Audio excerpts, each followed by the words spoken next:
Hi, friends, and welcome back to the College Essay Guy podcast. So today's episode is a special behind-the-scenes look at a live application review that I did with a student named Anna, who is a high school senior that I met last year. We recorded the session about 10 days before her early deadlines, and she was kind enough to let me walk through her entire application in real time. We walked through her personal statement, her activities list, all of her supplemental essays for Yale. And fun fact, she emailed me a couple months later and let me know that she actually got into Yale, which was rad.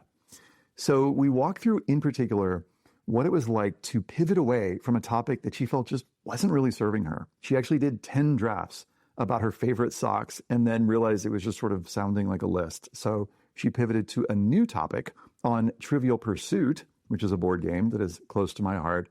And on the episode, we do a live read through of the final personal statement. She talks about her family and curiosity and community. It's really lovely. We also talked about how she was applying test optional and how that led her to sprinkling in a few more, we'll call them like high-level academic moments into her writing. And then we got into her supplemental essays, her Why Us essay, and even an academic prompt. So whether you're a student who's navigating this process right now, or you're a parent or a counselor who's supporting students from the sidelines, I hope you find this useful. Anna is a recent high school graduate who loves cooking, sustainable agriculture, and spending time in nature. When she's not cross-country skiing with her school team, she's mentoring friends in the library or volunteering at her local synagogue. I hope you enjoy our conversation.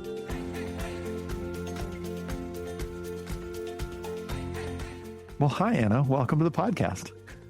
Hi, Ethan. I'm so excited to be talking with you today. Yeah, thanks for being here. Just to check in, I'd love to just hear, we're just like 10 days or so from these early deadlines. How are you feeling? And I want you to feel free to be honest here, but like, how's it going? I feel very jittery. When I get excited and nervous, I feel like my whole body is shaking. I feel like this past week, I've just been like, almost as if I've drinking like too much caffeine. Like trying to, like, I'm definitely like taking care of my mental health and like making sure I'm sleeping and exercising, but there's definitely a lot to do. So, yeah. Yeah. Well, thanks for the opportunity to go through these essays with you. And I'd love to hear just a little bit about how the process has gone for you in writing these. Like, when did you start? How much have you worked on them to get to this point? So at the end of June, I started the College Essay Guy personal statement summer course. And then after that, I went into the whole application, like supplemental one. But I started thinking about, even like last spring, I started like brainstorming like ideas of like my personal statement, not about like supplementals. I would say I've spent, especially in the summer, I've spent a lot more time than I hope the average person is spending on their essays, just because I'm someone who like takes a lot of time to process things. And I like, it's not like just about like how perfectly written the essay is. It's like, I want the right topic. So, yeah. What do you feel like you've learned about yourself in this process? I've learned a lot, even like the value, like one of the first exercises you do, like the values, like I feel like throughout my life, I've thought about what I value, but not in like a concrete way, like, oh, I'm going to write it down. Like over the summer, I told myself like every single week I would do the values exercise just to like see how it changed. And it's crazy. Like depending on like my mood too, like the values would drastically change. And I've definitely learned that I have a lot of values, and like, especially with the essays, there's so many things I could talk about that I just need to let go of some perfectionism that I have and like know that there's a lot of different essays that could be my quote unquote best essay. So Anna, before we get into the personal statement, I'd love to know, tell me just like a little bit about the journey or the arc to finding a topic. Like, how did that go for you? So I did lots of brainstorming and tried lots of different drafts, but one of the drafts that I stuck with for a while, I kept editing it, was about Don't Have Socks, which is a brand of socks that's like a very Vermont thing, but I'm sure it's like spread out places. And how like it was mostly focusing on like being a Vermonter and being like really outdoorsy, and like how these socks, like in a montage essay way, like connect to different parts of my life. and how like my skiing socks, my running socks, my hiking socks all represent different things. And I ended up leaning away from it just because I felt like you were really getting like, wow, outdoor enthusiast, which is awesome.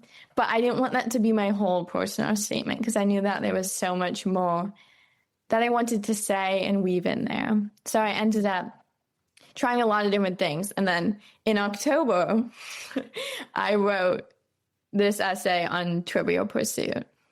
Yeah. What ended up, do you feel like, working better with the Trivial Pursuit idea for you than the socks idea? I think the socks was naturally a little bit more surface level. And it felt like me either like listing my activities in different ways or like even like non-activities, just like parts of myself. It felt more like a list and I couldn't figure out how to make it flow in the way I wanted. So I tried a lot of montage essays and it just wasn't working for me. So eventually I was like, okay, this isn't working. So then I tried the narrative essay for a long time and I didn't like the idea of like sticking with one story either and like exploding the moment. It like also wasn't working. So then I was like, I'm going to find like some sort of in between. And I found that I did well with the in between. I think so too. Yeah. There's something about Trivial Pursuit that not only is it something that has like multiple parts that you could connect to, but it seemed like it was like a key for you into these, like it opened you up in a particular way to these other aspects of yourself that felt more what? I don't know. It seemed like it did something for you. It opened you up in a particular way. Do you know what I'm talking about? Yeah, it definitely felt more authentic and vulnerable because I remember like I was on like my 10th draft of the Don't Have Sock essay and I like gave it to my dad and I was like, this feels not like me. This does not even feel like my voice at this point. Like I knew with this Trivial Pursuit essay, when I wrote it, I was like, I'm not doing more than 5 drafts of this one because I know for me, like once I get beyond that, then like my voice, like it doesn't even sound like me at that point and it gets like overly edited. And with the Don't Have Sock one, like it just like wasn't coming naturally. And this is what I would say to like anyone who's trying to write their personal statement is that like, obviously like the first draft is tough for everyone, but if at a certain point it's so tough that you like really can't, you're really forcing it, then maybe you try a different topic. I love that advice. I'd love to just hear it aloud. And I'm curious, I can read it or I'd love to hear it in your voice. Either way works for me. Do you have a preference? I can read it. Okay, great. Go for it. On Saturday afternoons, my family gathers around a wooden dinner table, scratched from years of Yahtzee scores and late-night arts and crafts projects. At this table, we play many board games, but Trivial Pursuit is the one that has taught me the most about building curious communities. I open the box and trace my fingers across the bronze lettering of the logo. The scent of popcorn and mac and cheese wafts from the box. What can I say? After morning services at synagogue, we get hungry.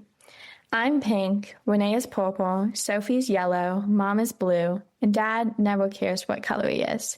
Renee, our self-appointed question master, reads, which is not a room and clue, conservatory, cellar, kitchen, or ballroom. Cellar, I answer confidently. I know my board games. She grins. Okay, tougher one.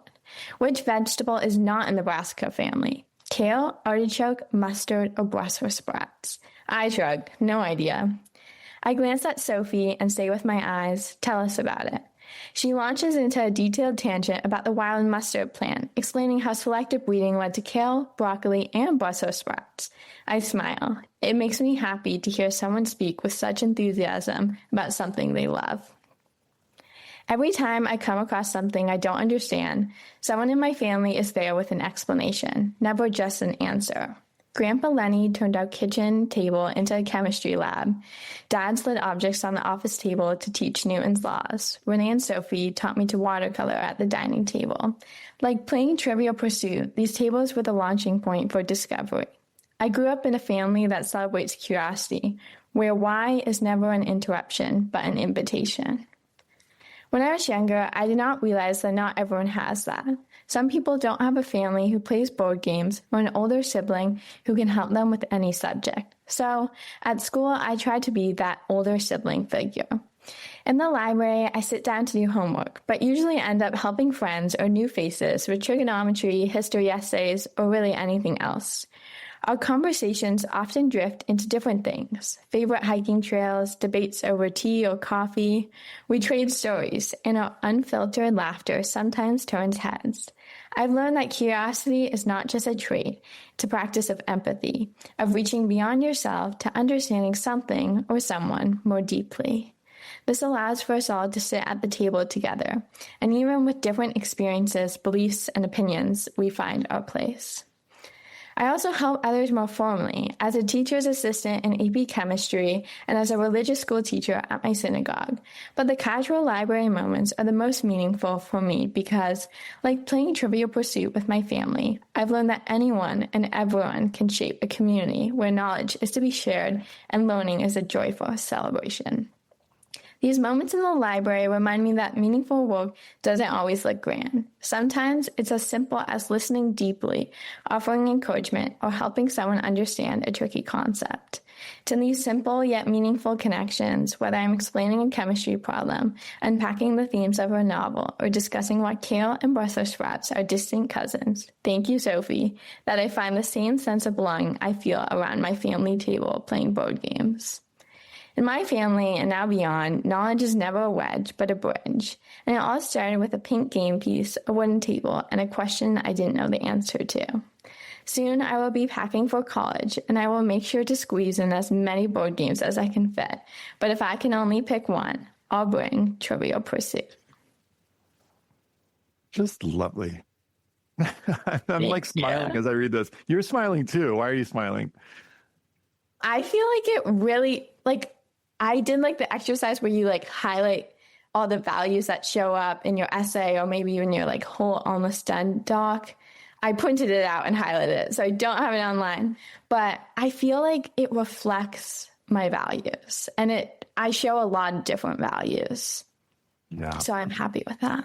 I'm so with you as you say that. I was tracking as I was listening to you, all the values. We don't need to name all of them, but will you walk us through some of the values that you are seeing coming through in this essay? Yeah, totally. I think I was worried initially it would just be about family and curiosity, which are definitely coming through, but also community, empathy, meaningful work, spirituality, helping others, probably more that I'm laughter, connection, those sort of ones. Yeah. Yeah, I'm so with you here.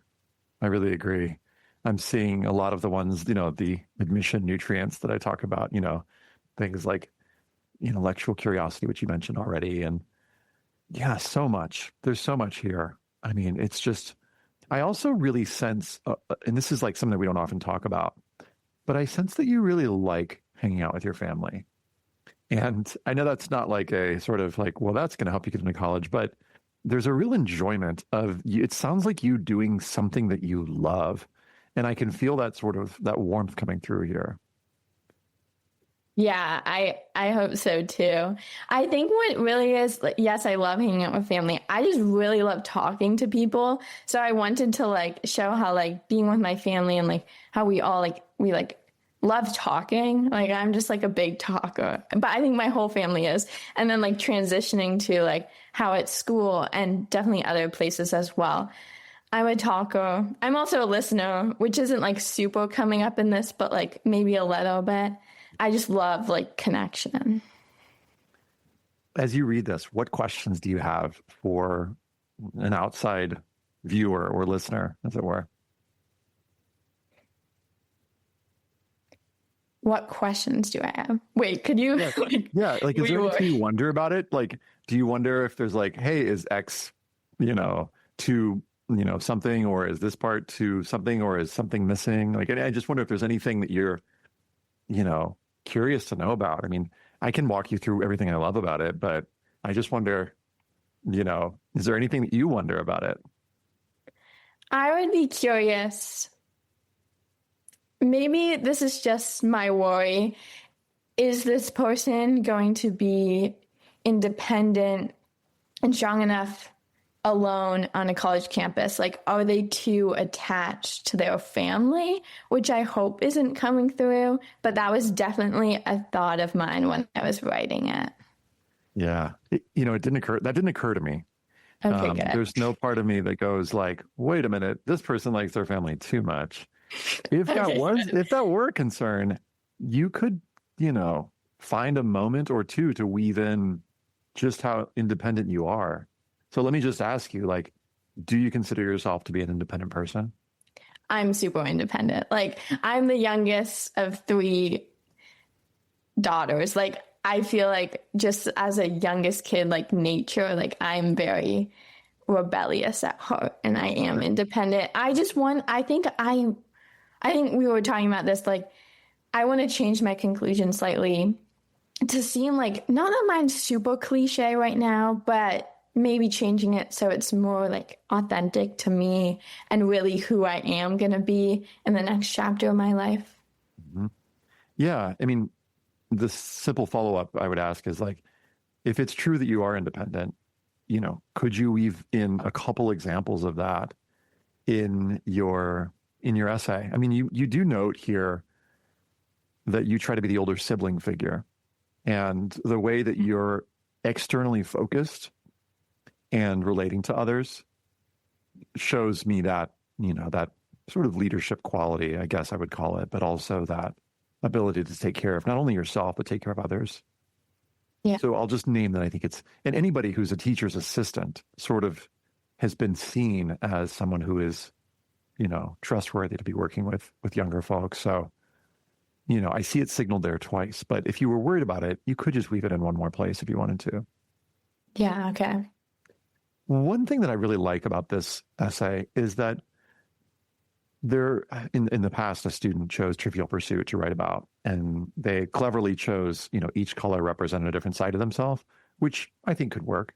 You've done a slightly different thing here, and it's a little bit more sort of the themes are family, like you said, games, and sort of the way that you interact around the game. So it's less this sort of like structured, like each paragraph represents a different pie piece, but you've done a nice job with some of the transitions to make sure that the ideas flow from one to the next. And I'm guessing that took you some time. Yes. I think my first draft was like 3 pages long. So, it definitely took me some time. I didn't realize that I was going to do this structure, which is more like kind of like a story, like of a book, I would say, like more like book style. Like I went to one of my friends at one point and they were like, this sounds like a book. And I was like, now that you say that, I kind of agree.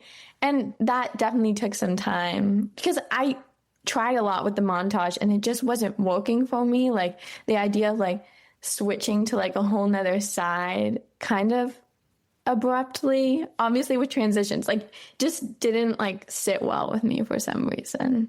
Yeah, totally. Well, you've done a beautiful job of it where it's still clear that the theme is, in this case, Trivial Pursuit. You start with it, it's woven into the first few paragraphs. So far, right now, you're ending the essay with those words. So it kind of, it has that anchoring presence where I sense the craft in it. And I sense that you really took care of the reader and took care to be like, here's what I want you to know about me. So I sense that throughout. So, and I love that you sort of didn't go with the first impulse on the form. I think that's beautiful.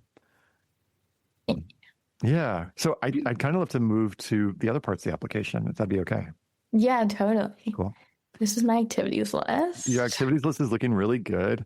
I'm just going to name for folks some of these activities so they have a sense of the other stuff that you've been involved with. So you've been involved with youth orchestra, varsity tennis, and you've got some nice weave-ins here of ways that you've communicated with teams and coaches and organizing carpools. So it's beyond just like playing tennis. You've got some clubs that you're a part of. You've been a teacher at the temple. You've been a part of the school farm to school program, leadership council, even playing music. So there's like a little something of all these different elements of sort of like community service. There's also leadership. You're showing, involvement in sports and extracurriculars. So it's just a really lovely range here. Even, some writing work that you've done here, a member of the Young Writers Project, which is really cool.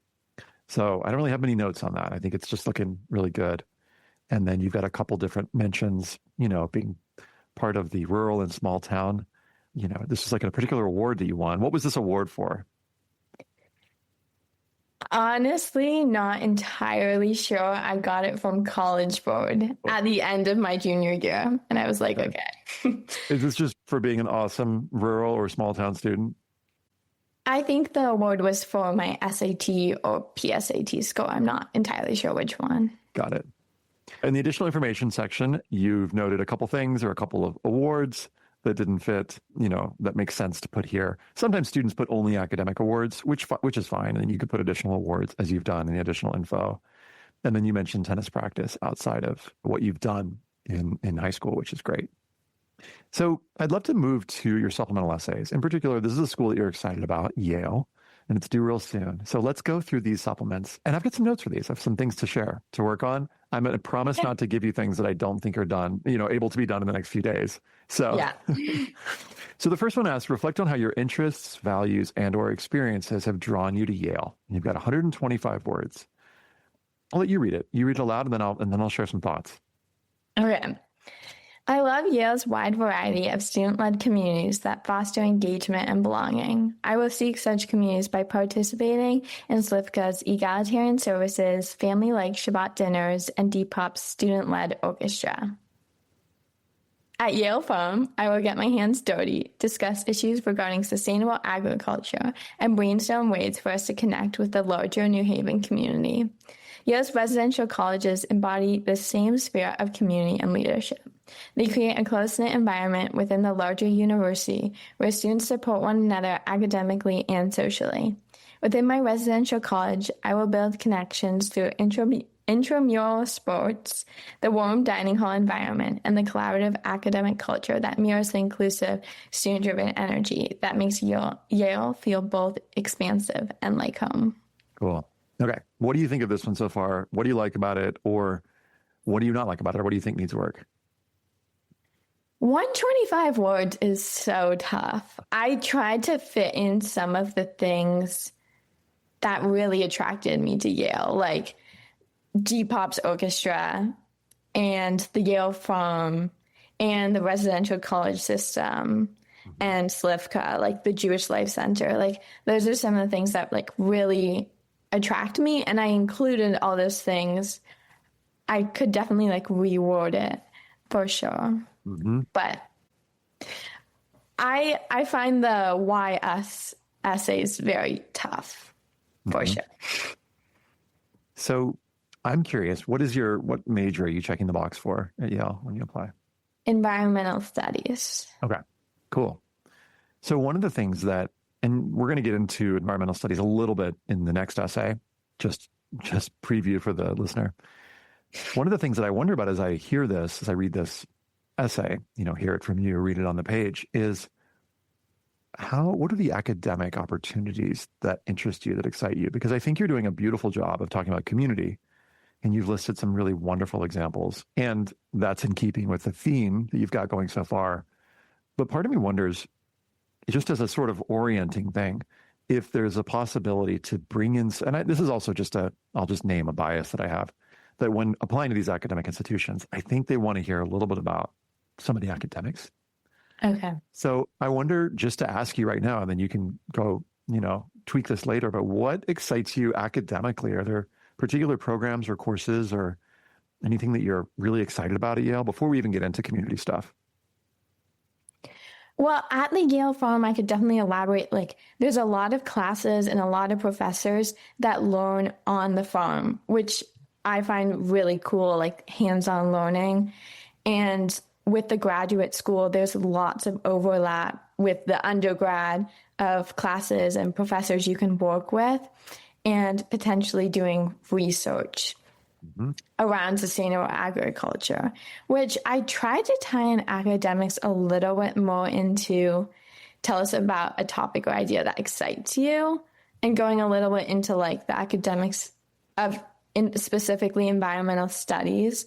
but I wonder if I could tie some more of that into this one. And also like the School of Public Policy and the graduate school. And like, I'm also interested in public policy and like environmental policy and like being able to take classes in both those things and not being like tied down to one major is important to me. I want to just like, you hear me saying, ooh, like, I think bringing that here could be really nice. Yeah. Because I noticed that a lot of the essay is focused on community, and I love the specifics, but I want to say, I want you to bring the academics early on here. You mentioned, you know, related to your major, you might even mention your major here early on, potentially. And then the fact that you're interested in public policy, you know, and the opportunities that Yale is going to provide related to that feels like an important first chunk that I'll call your first part of things. I don't know if it's just to give you a sense of how much. I don't know if it's the first third of the essay or the first half, but the things that I think are really worth keeping. Yale Farm feels like it's going to be uncommon because not every school has its farm, and it's directly connected to your major. So big thumbs up to that. I love some of these communities that you're mentioning connecting with.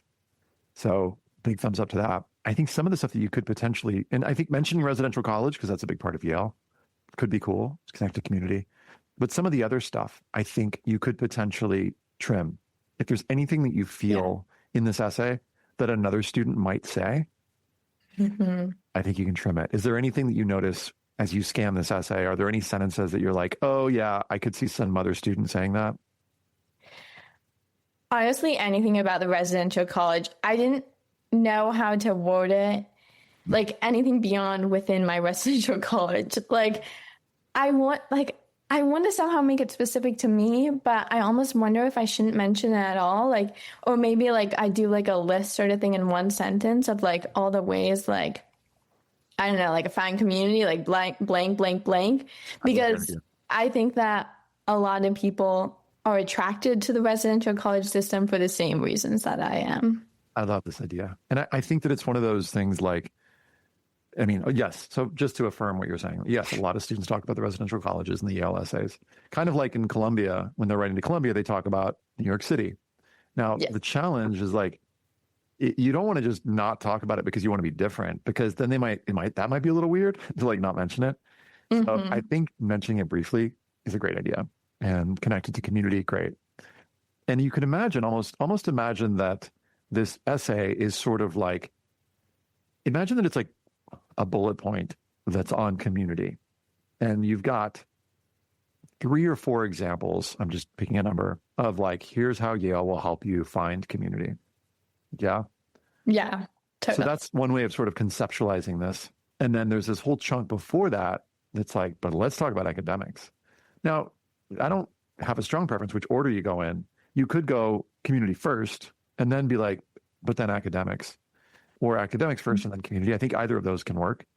But I think just, you know, getting both in is going to be important. And the different specifics of like, even before you even mention the farm, I think the farm will be sort of like, if you, let's say you put academics first, a second example of you, I mean, the farm actually feels like an example of both, where it's like the academics and the community. So that's kind of cool. Totally. Because like there's like the educational aspect, and then just like making friends and like Friday pizza nights and stuff like that. Yeah. So I'll just, you know, let that be what it's going to be. But my main note here, bring in academics in the first part. Or if you decide to go community first, definitely bring it strongly in the second half of the essay. Okay. Great. Let's go to the next one. Tell us about a topic or idea that excites you and is related to one or more academic areas you selected above. Why are you drawn to it? So I'd love to hear this one too. So this one's 200 words. Okay. I am fascinated by soil health because it is the foundation of sustainable agriculture and food systems. Pause right there. Sorry to interrupt you, but like that is a differentiator, because no one else is going to begin their essay with, I am fascinated by soil health because it is the foundation of sustainable agriculture and food systems. So I just want to like name that as like, as you're thinking about what's going to help me stand out at Yale, like there you go. And so I don't know to what extent this gets woven into like your other essays, but I do think that this is an uncommon thing. And I think that I'm just excited about it. So I'm just like putting it in bold and like pausing to be like, yes, this. Okay. Okay, awesome. Okay. I'll keep going. Great. I see the urgency of this work firsthand in Vermont, where increased precipitation from climate change is degrading soil health, threatening local food production and security. My curiosity began in kindergarten at Shelburne Farms and grew through my school's farm-to-school program. As novice farmers trying to create more sustainable food systems, we sell our organic produce at the local farmers market. There, we learned so much by engaging with farmers, educators, and policymakers about sustainable agricultural practices like rotational grazing, composting, and minimal tillage. I've learned how essential community engagement is for effective public policy and large-scale change. I went to study this intersection at Yale by majoring in environmental studies with a certificate in food, agriculture, and climate change. I'm eager to work at the Yale farm, attend Seed to Salad and Chewing the Fat talks, and collaborate with peers in ENST 245, Environmental Politics and Law. Yale's combination of hands-on farming, environmental advocacy, and policy engagement will allow me to further explore my wide-reaching fascination with soil. Cool. Okay. What do you notice about this one as you read it, as you sort of hear yourself read it aloud? I like this one. I'm sure that you're going to have like some great points about this one, but I do think that I like how I tie in. From a young age, I have been like in the dirt. Like we have like a garden at my house, and like I've been like gardening with my dad since I was little. And like I went to kindergarten on a farm, like literally. And now like tying then into like high school and how like I'm still like really involved with sustainable agriculture. And how that like relates to so much more than just like farming. It's like we all depend on food, and it's so important. And then in the last paragraph, I tried to like mostly focus on like at Yale, how will I continue like being like, I don't know, like so fascinated by soil. Yeah, I really like this too. And I'm, my notes are going to be somewhat minor here, but I do have a thought about the middle paragraph. Mm-hmm. So the opening, I think, is really strong, where you say, here's what I'm interested in particular, and you connect it to your, work, the work that you've been doing, or work that you've seen firsthand, as you say, in Vermont. I appreciate that you trace how you've sort of seen this play out in your life. I think in the second paragraph, you name some topics of things like rotational grazing, composting, and minimal tillage. And I really like that. I think that there's a potential here for a slight up level. And what I mean by up level is like, I imagine that you've been thinking about this much more than I'll just say like that I have. And there are some little particular things that you've seen that I don't see. And there are particular maybe questions that you've asked that I've never even thought to ask. And so I wonder if you imagined yourself as a graduate student at Yale writing this, I wonder what sort of the grad student in you would be talking about, and how there's like tiny tweaks to like a couple sentences could get us to sit back and be like, oh, dang, like Anna's really been thinking about this a lot. Now, I already do have that. So I think that you're like 6 out of 10 there. Okay. And I think that there's already like a real, like even the topics that you're mentioning, like I don't know a lot about rotational grazing. So even that is sort of already in this direction, but there might just be a couple tweaks about, I mean, I don't want to ask too many leading questions here, but like what's key? You mentioned here how essential community engagement is for effective public policy and large-scale change. Like you're hinting at something, and I'm like wanting you to just take it one step further. I know you're tight on the word count here, but it's like with these couple sentences in here, there might be some tiny tweaks to get us to go from like, oh yeah, I could totally see, Anna coming in and being able to like hold her own in these conversations in Yale classrooms, to like, ooh, I think Anna could lead some of these conversations. And it's just tiny details of language, getting into probably maybe some of the specifics. So I like to call this like geeky language here. Mm-hmm. So yeah, totally. For you. Yeah, I agree. I think that the middle paragraph could be more specific. Like some of my sentences are kind of broad. And I think that if even like when I write, a lot of times I like weave in questions into my writing. So I wonder if like almost weaving into a question into this paragraph would be like the right move. I think that could be super cool. Yeah. Great. For the last paragraph, I notice, the thing that I talked about mentioning your major, you're doing it here, which is nice. I think the impact of mentioning your major down here is that we will have gone through, assuming they read them in this order, we will have gone through, a lot of content until we get to that orienting sentence. Okay. There's just part of me that wonders if this comes up earlier. Because when you say, I want to study environmental studies with a certificate in food, agriculture, and climate change, it helps orient me on your whole application. I'm like, oh, that sort of connects all the things. So Yeah.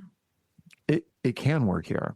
But there's just some part of me that wonders if that were to come earlier, what impact does that have on how you can sort of get into the thing? So we sort of know the realm that we're, I sometimes when I read an application, I'm like, where are we? Like, where is this student? Like, how do I almost like slot the student in mentally among like who they're going to be in our community? And I think it's almost like the sooner that I can get this about you, the more that I can sort of start like putting pieces together. And the fact that it comes late means that I'm kind of late in the application going, oh, so it's kind of like it's a little bit like a thesis last approach, which I don't think is wrong. I don't think it's bad. And I want you to think about this because it could be that you go and you think about this for a couple of days and you go, you know what, Ethan, I think that is the right place. That is where I want it because it sort of is nice to bring it all together there. I hold that some readers are going to read the intended major right at the start and some are not. Some are going to start in with your personal statement because that's what they've told me. They go, well, I like to read a personal statement first to really get to know the student. The last thing I'll say is that in your personal statement, you mentioned you were going to maybe tweak the ending. There are mentions of science, and there's definitely mentions of community. There could be potentially a couple more hints that you drop that we're headed in this direction in terms of your major, so that when they read it, they go, yeah, totally. I saw that, I should have seen it coming or something. And these are like tiny moments. And what I mean by this, so here's the seed that I'm going to plant for your personal statement is what hints, and you can maybe look back and be like, okay, I already have 2 hints. What hints could I drop so that when I say I want to study environmental studies with a certificate in food, agriculture, and climate change, the reader will be like, yes, that's both surprising and inevitable. So surprising, but not too surprising because I kind of saw it coming. So there may be could be 2 subtle hints that you drop. So when we see that, it sort of really pulls things together even more. Okay, yeah, I'll do that. Okay. I'm wondering if I'll play around putting this sentence that you highlighted about my major and the certificate I plan on getting at the beginning of my why Yale somehow, and tie in, and then go into academics for another sentence. And then here, I don't even need that sentence. I feel like I could just start that paragraph with, I'm eager to work at the Yale Farm. Totally. Yeah. And ask yourself, do you need to mention Yale Farm twice? Because it could be that Yale Farm is you've already done that. So sure, yeah. It just, it'll depend on how the essay above goes. Yeah. And you don't necessarily need to put the course code. You can just cut that tiny note. Okay. So there's another slightly longer essay, which we'll get to in just a minute, but let's talk about the short takes. These are right now, as of this recording, they're 200 characters long. The first one asks, what inspires you? So I'll let you read this one and then, go for it. Playing among the young musicians of Presto and Vermont Youth Strings, whose feet don't reach the floor and who laugh at their wrong notes, inspires me to embrace the necessity of mistakes in music. Okay. So I'll just, if I may, just jump in with a thought on this one. What I like about it is that the embracing the necessity of mistakes in music is a quality that hasn't been explicitly named in the essay. The question I have about it is, when I look at your personal statement, you've got you working with students, you've got your sort of mentorship energy and your leadership, in the classroom is clear, I think, from the teaching assistant. So as I look at this, I go, is this going to be something that is going to be new or surprising to them? Look, these don't all have to be new or surprising, but part of me kind of feels like we've got that and wonders, is there potential for something else to come in here? So let me say this. If you submit this tomorrow, I'm not mad at it because it's I think it's cool. But if you're interested in sort of making tweaks here in the final week before the application's due, part of me wants you to like make a list of like 7 things that inspire you, and then go, okay, are there any of these things that aren't in my application yet that could show another value or could show another quality that isn't coming through as clearly?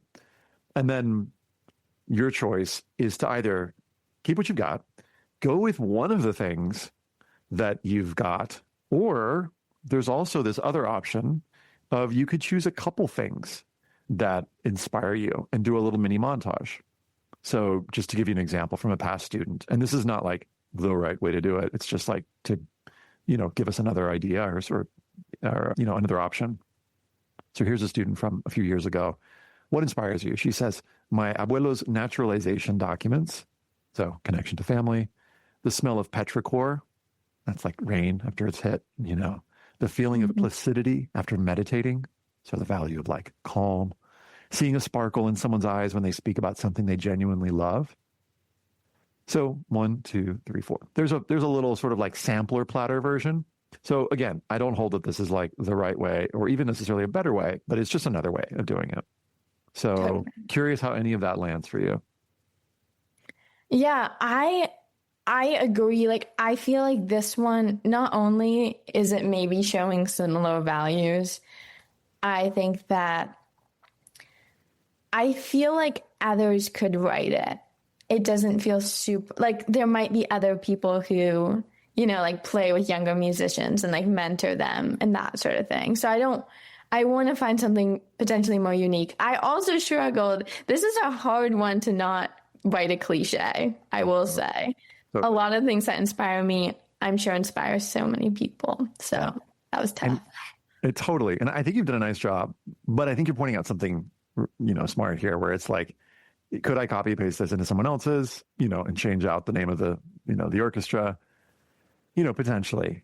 But that's why I think rather than think about the one perfect thing to write here, I want you to like brainstorm broadly, meaning come up with a bunch of them so that you don't have to put the pressure on yourself of like having to find the one thing, the one inspirational thing to rule them all.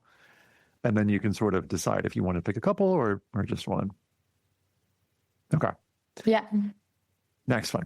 If you could teach any college course, write a book, or create an original piece of art of any kind, what would it be? All right. What do you got? Roots and Rhymes, a cookbook that turns food scraps into flavorful, sustainable meals while helping you save money, reduce waste, and savor every part, from watermelon rind pickles to beet green pesto. Nice.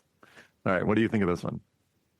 I love this one. I mean, I'm such a cook, and like, I hope that's like coming through that like, I clearly love cooking and I care a lot about reducing food waste and making it more accessible to people. Mm-hmm. And yeah, I like it. Cool. Yeah. I love knowing that about you. Like hearing you say that you're a cook and you want to bring that aspect in, I think is like, let's do it. Let's bring it. Let's figure out how to do it. So a small note that I'll give on this one, when it comes to teaching a college course, part of me wonders, well, it does say write a book or create an original piece of art. So we'll open that up. So option 1, keep it as you got it. It's lovely. No one else is going to be writing Roots and Rinds. I do think that this is going to be somewhat uncommon. I don't think many other people would put this. There is some little part of me that goes, okay, when they say college course, is there an opportunity here to potentially throw a spin on this that has us using cooking in a particular way to learn something? Mm-hmm. So you've kind of got that embedded here. Learning how to save money, learning how to reduce waste, learning how to better savor our meals. But there's some other part of me that's like, let's imagine that this course is more than just a cooking course or a cookbook in this case, but it's something that was like, let's imagine that this was the textbook for a college course for a second. I'm just riffing here. Yeah. But what kind of course would you teach that was both cooking and maybe academic? Oh, it's hard. I think that what really matters to me is like, I think that there's so many people who don't know how to cook or like resort to like maybe like easier, cheaper options for their meals. And I would love for more people I think more people knowing how to cook and how to like reduce waste and save money in that way, then like that has like such a positive environmental impact. And like it connects back to like climate change and like reducing our environmental footprint. But I think that like also when we're like eating and cooking with more produce, like we're likely using less plastic, like buying things in less plastic, which is reducing waste as well. And all of those things are really important to me. And also like the public health point, like it's very, like it's great for our health as well to be like cooking our own like locally sourced meals. This is neat because I was about to ask you, why is this so important to you? And you kind of answered it for me, where it seems like what I'm hearing you say is that there's something that we can do locally, like very locally, like in our own kitchens, that could potentially have a much bigger impact, not just on our health, but on the environment, on the world at large. Yes, totally. Neat. Okay. Let me read it again. Roots and Rinds, a cookbook that turns food scraps into flavorful, sustainable meals while helping you save money, reduce waste, and savor every part, from watermelon rind pickles to beet green pesto. Okay. I kind of get that from the reduce waste part. There could be some way, and again, it's hard with 200 characters, where you hint at why this is such a big deal to you, because it does seem to have larger impacts, like the choices that we're making in our kitchens ripple out, the habits that we're creating. Because right now it sounds like a lovely cookbook, but it seems like there's like a bigger so what here that I'm hearing in what you're saying that you could potentially weave in. So my note here, if I were to make a note, I'm not making any notes in your doc, but if I were to make a note, it would be like, is there something that gives us a bigger sense of the why here, the so what, or why this is such a big deal for you? Okay. Okay. Yeah. Other than a family member, here's the next one. Who is someone who's had a significant influence on you? What's been the impact of their influence? All right, let's hear it. Rick Bissett, my town's former poet laureate, brought me to Shelburne Farms to write poetry. Sitting in the quiet forest, I learned that the silence of nature offers a clean slate for creativity. Great. All right, what do you think about this one? I like this one. Rick Bissett, it was very special. He came to my elementary school and he brought me and like a couple other kids to Shelburne Farms. And Shelburne Farms was also a place that I thought about writing a personal statement about because I have such this close connection to the farms. And it's huge and it's open to the public and there's all of these expansive forests. And I feel like a little kid every time I go and like walk through. And I still go and write poetry sometimes. I love that. And I love that you're bringing new parts of yourself here. So even though you do mention, the farms earlier, the fact that you're writing poetry, like gives me that poetic soul. And you say, I learned that the silence of nature offers a clean slate for creativity. You bring that quality more fully. And it does light up something for me in the essay where I'm like, oh, this is somebody who's really committed to the craft of writing and spends time in communion with it and with nature, as it were. So I think this is really bringing something new and something different. Great. I mean, it's not totally new, but it lights something up for me in a way that's like affirming for like you as an applicant. Yeah. All right. Last one of the short takes, and then we'll do the final larger essay.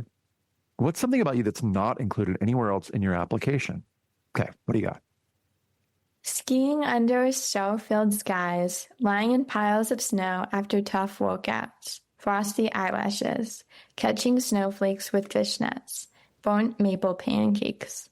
I exhale at CBU Nordic practice. All right. What do you think?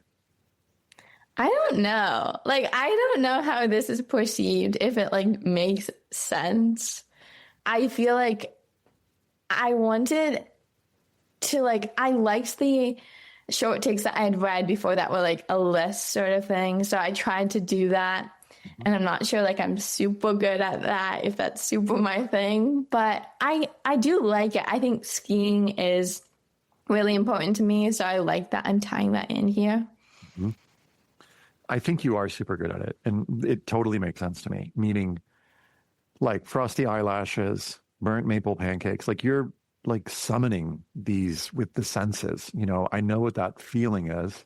I can smell, the burnt maple pancakes. So you're summoning this as you say it. I think the question I have about this one. So first of all, the fact that you say that skiing is a big part of your life and it's not mentioned elsewhere in your application, like that's to me like, okay, that is a big candidate for bringing it in. I think where I sort of go back and forth to be like, should you consider something else or not is I like that first of all, I like that you're bringing your athlete side in because that hasn't been mentioned a lot either, and there's something that's meaningful to you about it. The fact that you have tough workouts and get in with that. The fact that you are like, I imagine with others and, having fun with it. Like that all feels really important. The challenge is it's still a mini sports essay.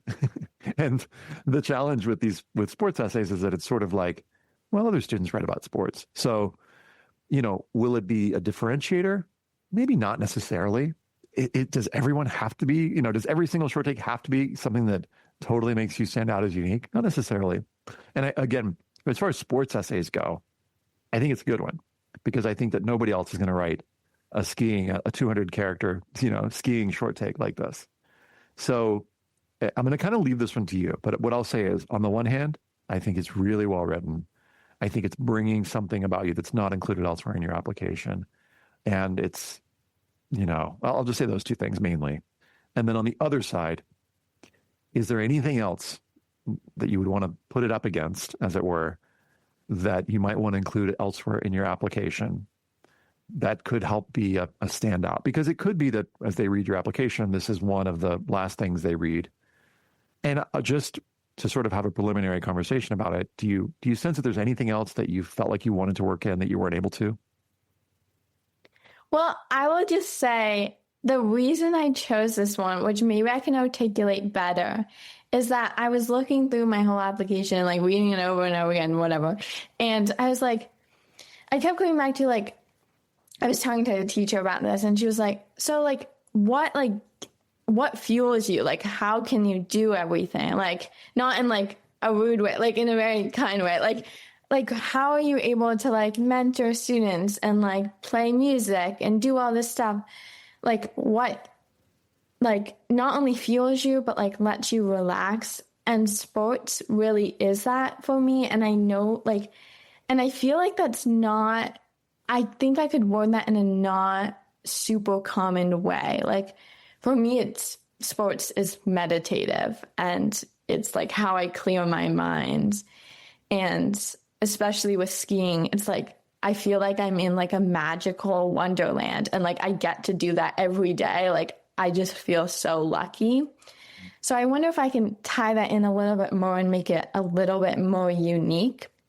But for this one, I definitely struggled with this because not having it anywhere in my application is tough. And there's a lot of things I could say that are random and fun and like show new values that somehow relate to family. And I didn't necessarily want to re-emphasize that. Yeah. I'm curious, why did you leave it out of your application? Why not, for instance, like put a little something in your additional info section? About skiing? Yeah. So I've been skiing since I was really little, especially cross-country skiing, but I only joined the team, like my actual high school team last year, like formally joined it at least. So I didn't know, like, I felt like compared to my other things, it wasn't like super sustained commitment and like engagement. Yeah. And I felt like it was just a weaker point than my other aspects of my application. Well, I'll say, I think this works. And I think if you keep it, again, I'm not mad at it. I think it's like well written. You could keep it, even if you did tweak it to what you're talking about. I think it's still, they're going to be reading fast. I think it's still going to read as a short skiing essay. Okay. And so I don't know that I wouldn't obsess over this is what I'm saying over like, should you change out the second or third sentence of this? Is it frosty eyelashes or like something else? You know what I mean? So I would say, because that's be what I would call a lateral move. So we use this term at CEG where it's like, it's not like necessarily better. It's just like an either. Yeah. The thing that I could see potentially doing is you've spent a lot of time doing this. Like you've been doing this your whole life. I could see you saying in the additional info section, skiing involvement, and just saying, I've been skiing my whole life, and whatever you want to say, like a short sentence there. And this past year, I formally joined my school's ski team. And, here's how I participated in, events, blah, blah, blah, blah. And then you've got that piece in there. And then you free up a spot here for something else. I don't know if it's like a difference maker in the application. We're really getting into the finer points here. But, is that a lateral move? Maybe. And you have an opportunity to bring one more thing. But these are the kinds of things that you start to think about when you're almost done. You're like, okay, do I put skiing in additional info and then bring one more thing? Maybe. I'm going to leave it to you. I'm not going to say like you definitely should, but I'll just reflect that I think that if this were the end of your application and we're looking for like what is like our final track on the playlist of the application, and it ends up being this short take, if it's a sports thing, cool. I mean, it's not just a sports thing. It's like a well-written sports thing, but there might be something else. And so what I would say is spend maybe like, I don't know, 5 to 10 minutes thinking about it. Is there something else that I want to bring in? If so, you could switch it out. But if ultimately you're like, no, I like that, I think it's well written. I think you've done a nice job. I wouldn't worry about it too much. Okay. Sounds good. Let's look at the last essay. Reflect on your membership in a community to which you feel connected. Why is this community meaningful to you? You may define community however you like. 400 words. All right, let's hear it. How do you pipe a lobster? Esther asked me, panicked, red frosting dripping down the cupcake wrapper. I laugh and show her, piping one next to hers. David won't mind if it's messy. He'll get a good laugh out of it. We're baking cupcakes for Temple Sinai's Social Action Committee, a group I've spent countless evenings with, tackling social issues and occasionally frosting lobsters. Kosher ones, I promise. Today, it is David's 86th birthday. Our meetings often feel like the Great British Baking Show, part teamwork, part chaos, and always full of respect for one another. When we carry the cupcakes to the big round table, we start singing, Happy Birthday to you, and David, now 86 years young, beams. Between bites, we talk about our weeks, new projects, and the Lord's messiness. Most of the members are over 60, yet they welcome my teenage voice with genuine curiosity. Around that table, laughter blends with disagreement. Conversation flows easily between birthdays and big ideas. What connects us is not uniformity, but trust that we can debate without breaking what holds us together. I used to think that agreement was a sign of harmony. In this group, I've learned that arguing can be its own form of love.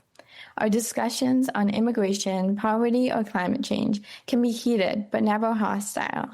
We challenge each other's assumptions, ask hard questions, and push one another to see from new perspectives. The word argument often implies anger, yet our arguments are instead acts of respect. They mean we care enough to think deeply and disagree honestly. As the youngest and least experienced in the room, I often contradict the group's wary realism. We can't fix that, someone's size. Our group's too small. They've seen more than I have, but I counter with cautious optimism. We may not solve everything, but our hope is our most necessary tool. Sometimes I lift their outlook, other times they study mine. That back and forth, our thoughtful friction, is how we grow. The Social Action Committee is meaningful to me because it is a community where disagreement does not divide us, nor is collaboration seamless or perfect.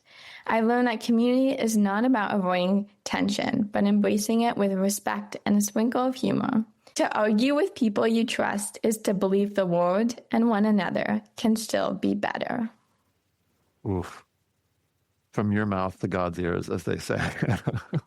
Like, that's such a sermon, that last line. To argue with people you trust is to believe the world and one another can still be better. My God, that's just hitting me like I'm tearing up just thinking about that. Glad. How do you feel about this one? I feel really good.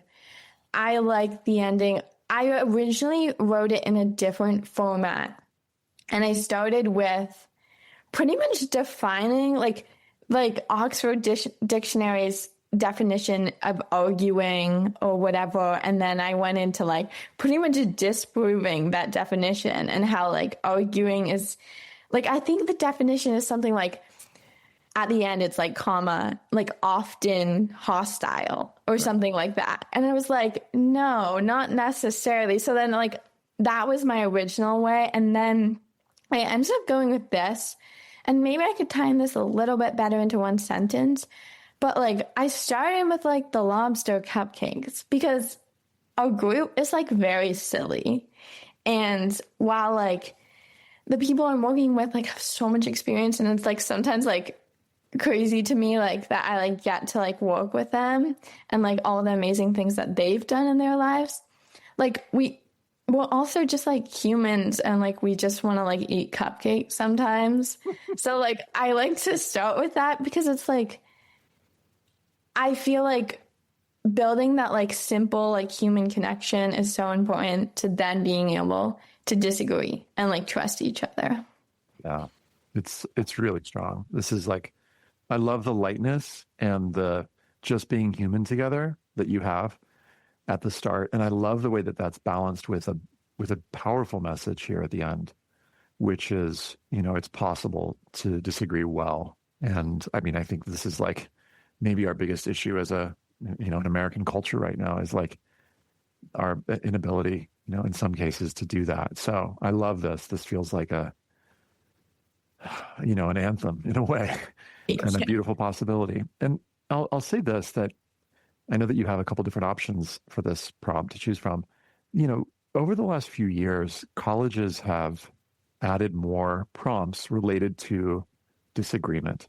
And what's an example of a disagreement and how have you navigated it? And you're giving sort of like, not at one specific one, but you are answering a different prompt in a great way, which is like, when arguments happen, who is going to be showing up? And the fact that you've gotten some reps, as it were, doing this makes me excited to have you on my campus, no matter where you end up. And so I think you've done a really nice job of giving the reader a sense of who you're going to be in their community. So it's lovely. Now, thank you. If I put my, like, okay, is there anything that, I would say about this? Are there tiny tweaks? Here's what I'd suggest. One of the things that you're doing a couple times, and I want to just kind of like amp up slightly here, is there are a couple moments in here where you allude to some bigger issues. You mentioned, for instance, immigration, poverty, or climate change. And you talk about asking hard questions. I think that kind of like when I was suggesting earlier in that second paragraph of the essay above, where it's like, what would the grad student say here? I think there might be an opportunity here to just bring in a couple of these, if they're hard questions, a couple little snippets of the conversation so that we could sense the range of what's the kind of stuff that y'all get into. And you don't need to get super detailed. You don't need to make like 2 paragraphs out of this. But I think just a couple examples of those will help ping for us, Anna is not only willing to like have difficult conversations, but difficult conversations around potentially like, and you're hinting at it already, at these, stigmatized, these topics that are really hard to talk about. And getting into the nuances just a little bit could kind of let us know the kinds of conversations that you're prepared to have in a slightly more specific way. Does that make sense? Yeah. Yeah, totally. I think what you can trim, I noticed the theme of, going into conversations and feeling like argument isn't bad, basically, that argument can be productive. I think that theme repeats just a couple times in here. And so if you're trying to look later of like, what can I trim? It could be that 1 or 2 of those mentions could get trimmed. But the tweaks that I'm suggesting are like a couple sentences so that we go, oh, dang, wow, they really got into some stuff. Yeah. Totally. But it's subtle. And it's what I'm doing is I'm like encouraging like little sprinkles of like, I guess broadly speaking, I'll call it like nerdiness or intellectual curiosity or something like that. Mm-hmm. So I want to just zoom back for a second and see how you're doing. How was this? This is super helpful. I think that all your points were like of different parts of my application that I felt were missing something or needed a little bit of tweaking. So I'm excited to do some editing tomorrow. Great. I trust you will. And I sort of implied this at the start, but I want to make it explicit. You've done such wonderful work here that I'm really, we're putting some finer points on these things, but I feel like it's like, 90% there. So, yes, spend some time over this next week working on these, but you've done such a lot of work to get here. And so I just want to like congratulate you on the hard work and say kudos to all of the work that put you in this position to have such a solid, application that you're submitting. Thank you so much. I'm happy to take a final look at this. If you want to, in the next few days, just shoot me over an email and say, hey, Ethan, what do you think? And I'll take a look at it. Yeah, I'm excited to see where you end up. I'm excited to see what school gets Anna, because whether it's Yale or some other school, like they're getting a gem here in you. And I just think you're going to bring so much to whichever community you end up in. Thank you. It was so great to talk over all this. Yeah. Thanks for doing this. Thanks, friends, as ever, for listening. You'll find the show notes at collegeessayguy.com/podcast, including the text of these essays, so you can check them out for yourself. If you're interested in more from CEG, you can sign up for anything at collegeessayguy.com. We'll share with you our latest resources, our upcoming free live events, and lots more. Thanks, friends, and stay curious.